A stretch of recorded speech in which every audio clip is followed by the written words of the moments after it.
keislaman. Apakah dikenal itu partai politik menurut Islam? Nah, kalau di dalam studi-studi Islam ini masuk dalam ranah fiqhus siyasah. Fiqhus siyasah itu artinya fikih politik, fikih ketatanegaraan. Fikih itu artinya produk ijtihad tentang hukum Islam yang digali dari Al-Quran dan As-Sunnah. Di dalam hukum Islam sendiri yang aslinya itu tidak ada partai politik, tapi kemudian diijtihadi, dilakukan ijtihad oleh para ulama kita, dicarikan posisi partai politik itu menurut Islam apa sih? Lalu bisa juga pemugaran partai politik itu masuk dalam ranah fiqhud dusturiyah, fikih mengenai konstitusi menurut Islam. Jadi ini menyangkut soal ketatanegaraan, menyangkut soal konstitusi, tapi dalam konteks liar dari agama Islam. Saudara sekalian, kalau bicara partai politik tentu bicara sistem ketatanegaraan, bicara sistem pemerintahan. Lalu partai politik itu ada di mana?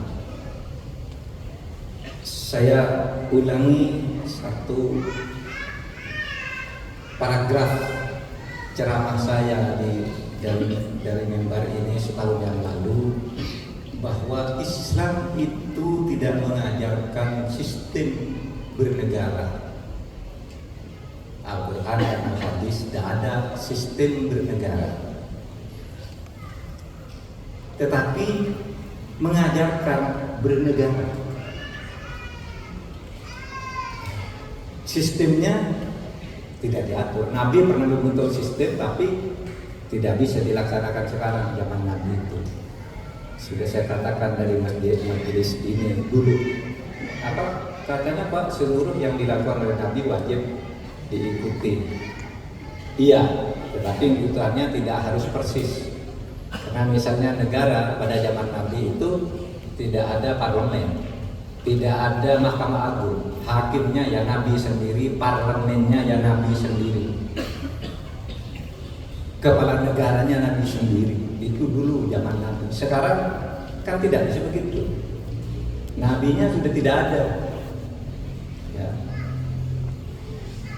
Nabi itu sudah penutup para nabi. Tidak ada nabi lagi yang bisa menjadi parlemen, menjadi hakim agung dan sebagainya. Sebab itu lalu muncul fikih siyasah. Fikih siyasah itu bagaimana caranya menerjemahkan kehidupan bernegara sesudah Nabi. Maka hasilnya bermacam-macam. Karena bagi Islam itu tidak penting, tidak ada satu harusan bentuk dan sistemnya. Apakah monarki atau demokrasi tidak ada menurut Islam. Sistem pemerintahnya parlementer presidensial tidak ada juga di dalam Islam yang asli. Tetapi sekarang di berbagai negara Islam itu ada semua, yang parlementer ada, yang presidensial ada, yang monarki ada, yang kesultanan ada, yang keamiran ada macam-macam. Karena Nabi memang tidak mengajarkan bentuknya, Al-Quran tidak mengajarkan bentuknya, tidak juga mengajarkan khilafah sebagai bentuk khusus, tidak ada. Itu semua terjemahan sesudah Nabi wafat. Nah, saudara sekalian, maka sistem pemerintahan di dalam negara itu berubah dari waktu ke waktu dan dari tempat ke tempat. Kalau di dalam studi ilmu hukum itu diajarkan bahwa hukum merupakan refleksi dari kehidupan masyarakatnya. Kalau masyarakatnya beda, maka hukumnya beda, tata negaranya beda juga. Itu dalam hukum Islam. Atau di dalam hukum modern, bahwa hukum itu adalah resultante. Kata Casey Webb di dalam bukunya The Modern Constitution, hukum itu adalah resultante, kesepakatan menurut waktu dan tempatnya. Tempatnya beda, kesepakatannya beda. Waktunya beda, kesepakatan hukumnya beda. Hukum Indonesia bisa berbeda dengan hukum Saudi Arabia, berbeda dengan hukum Libya, berbeda hukum Tunisia, meskipun sama-sama kaum muslimin.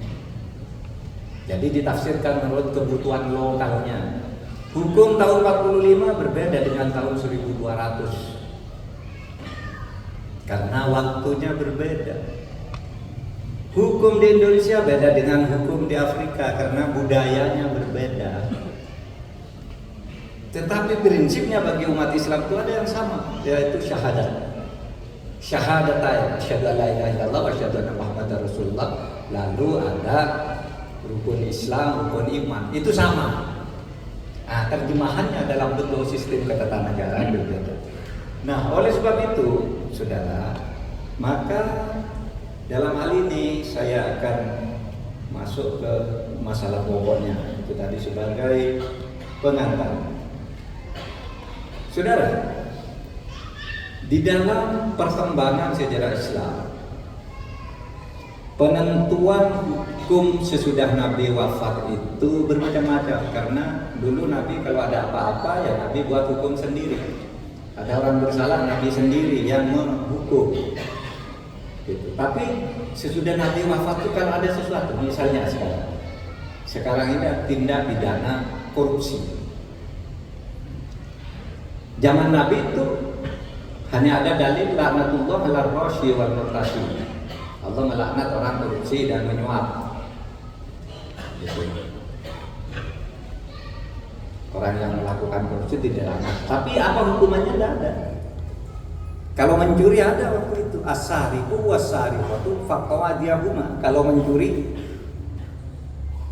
laki-laki dan perempuan potong tangannya, itu hukum pada saat itu. Tapi korupsi kan bukan mencuri. Siapa yang mengatakan korupsi mencuri atau tidak mencuri? Apa hukumannya? Itu kemudian sudah tidak ada di Al-Quran, tidak ada di hadis.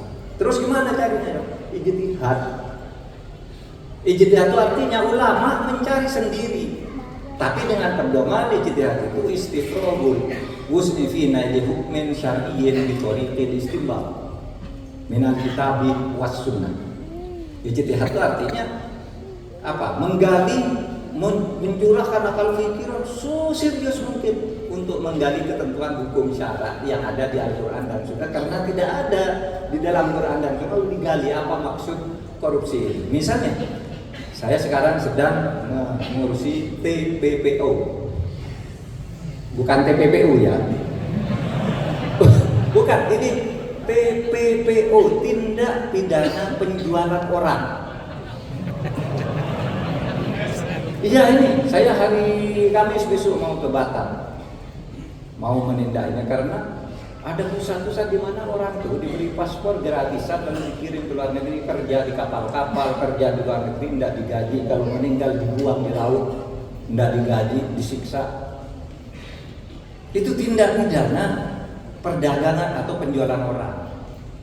Zaman Nabi tidak ada tindak pidana penjualan orang. Gimana hukumnya coba? Siapa yang menetapkan hukum coba?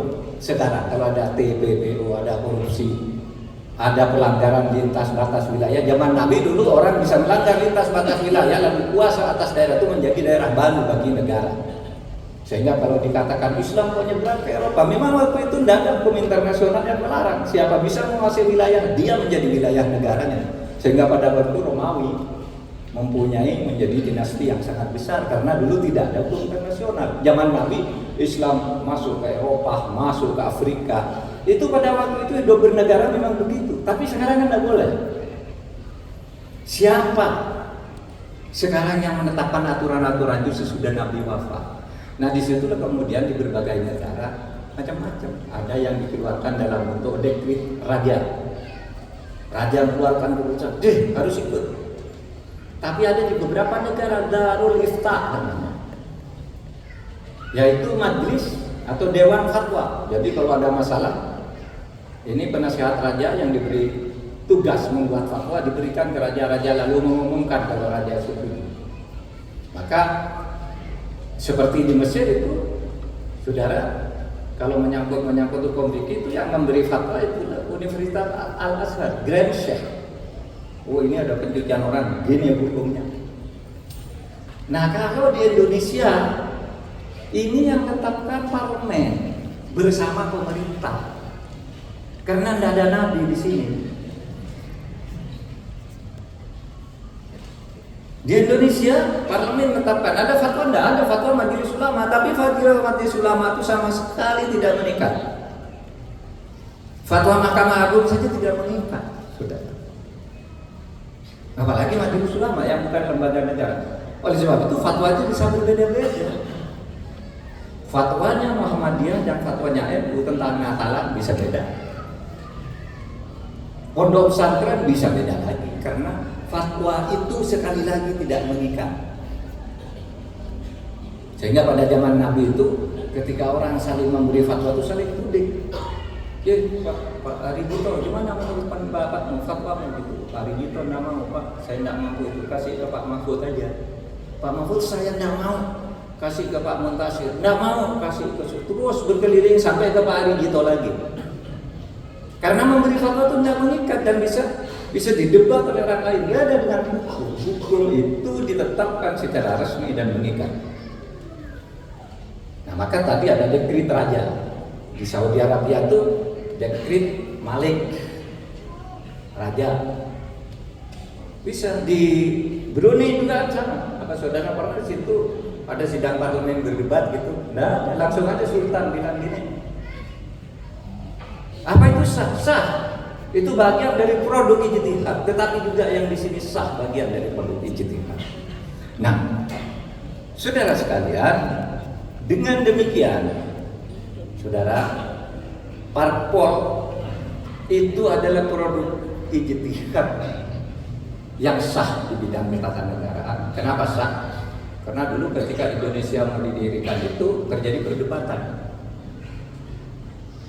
Apa yang mau kita dirikannya apa? Pada saat itu bentuknya apakah mau ikut mamlakah kerajaan seperti Saudi Arabia, ataukah mau ikut demokrasi? Terjadi perdebatan. Bung Karno usul kita bentuk negara republik. Republik itu demokrasi. Republik itu sebenarnya kata lain dari demokrasi. Respublika dan demos kratos atau kratein itu sama artinya, pemerintahan. Itu republik kata Bung. Yang lain usul enggak, bentuk monarki saja, kerajaan. Akhirnya di voting Bung Karno menang. Dari 62 anggota BPUPK, 55 orang dukung Bung Karno bikin negara republik. 6 orang dukung yang membuat kerajaan aja lebih bagus, lebih solid, lebih teratur, sehingga semua keputusan langsung dilakukan oleh raja, tidak usah ribut-ribut. 1 orang abstain.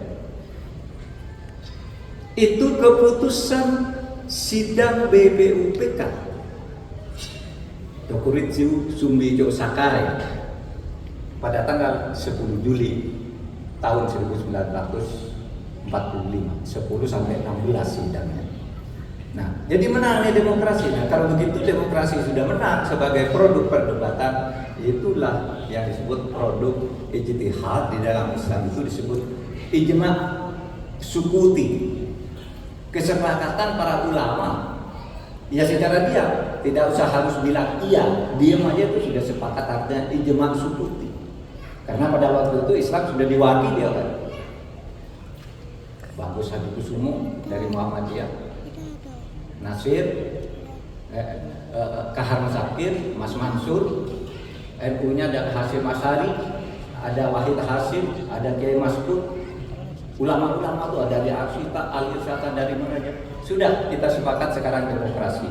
Di sini sah sebagai Al-Mithaq. Negara ini negara Al-Mithaq adalah negara kesepakatan. Negara kesepakatan, negara perjanjian. Kata Muhammadiyah Darul Ahdi was Syahadah, kata NU Al-Mithaq, itu sama artinya. Negara hasil perjanjian yang tidak boleh dilanggar. Siapapun yang melanggar itu bogot. Bogot itu memberontak dan harus ditumpas. Kecuali melalui jalan-jalan konstitusional membuat kesepakatan baru. Siapa melalui konstitusional itu? Ya pemilu. Ikut pemilu lalu usulkan kesepakatan baru di situ. Nah, Saudara, itulah fikih siasahnya, fikih politiknya. Nah, saudara sekalian, dengan demikian produk ijtihad yang disepakati di Indonesia ini adalah Negara Kesatuan Republik Indonesia yang berparlemen dan demokrasi perwakilan. Disitulah kemudian muncul harus ada partai politik. Nah, kalau diurut fikih siasatnya seperti itu. Nah, sekarang oleh sebab itu sejak Indonesia merdeka lalu apa? Karena ini negara demokrasi harus ada pemilu. Ya, ditulis di situ dalam waktu 6 bulan di Undang-Undang Dasar aturan tambahan ditulis begini, dalam waktu 6 bulan setelah perang Asia Timur Raya diselenggarakan pemilihan umum untuk memilih anggota DPR, MPR, Dewan Pertimbangan Agung, MPR, DPR, Dewan Pertimbangan Agung, dan lain-lain lembaga negara. Pokoknya 6 bulan waktu. Kenapa? Karena ini negara demokrasi, harus ada pemilu. Nah, berdasar itu, lalu pada tanggal 3 November, pemerintah mengeluarkan maklumat wakil presiden tertanggal 3 November tahun 1945 yang isinya begini. Kepada seluruh rakyat Indonesia dipersilakan membentuk partai politik yang sebanyak-banyaknya untuk menyalurkan aspirasi masyarakat berdasar kelompok aspirasinya. Weekend sebanyak-banyaknya nanti ikut pemilu, kata Bung Hatta. Nah, disitulah lalu bermunculan partai politik yang kemudian sudah diseleksi pada tahun 55 ikut pemilu. Nah, disitulah masalah mulai terjadi. Dan